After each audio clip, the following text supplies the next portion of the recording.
एबे पार्टी लागिबो इलिसी स्वाद।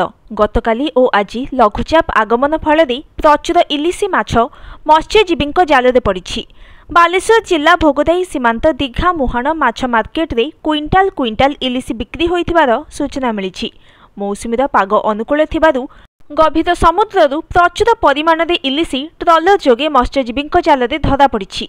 गत किछि वर्ष धरी मत्स्यजीवी जालरे आसान रूपे इलिसी समुद्र में धरा देउ नथिबारु ट्रलर मालिक और मत्स्यजीवी माने निराश होइथिबा बेले चलित वर्षा ऋतु आरंभ में प्रचुर इलिसी सेभली देखा जाई नथिला।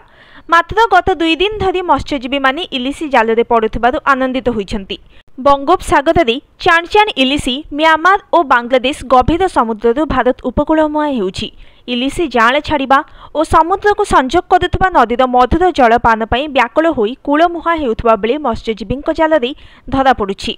झिपझिप वर्षा दीघा उपकूल में प्रचुर इलिसी धरा देबारु हाट बजार में इलिसी आमदानी होउछि।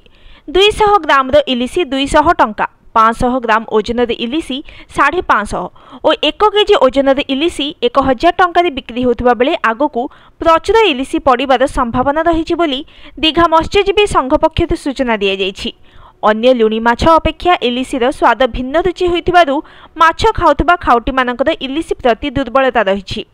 समुद्र में इलिसी आसान रूपक मत्स्यजीवी जालरे धरा पड़े ओडिशा और पश्चिमबंग हाट बजार में इलिसीर दाम सस्ता हेबो बोली कुहाଯାଉଛି। Bureau report news today.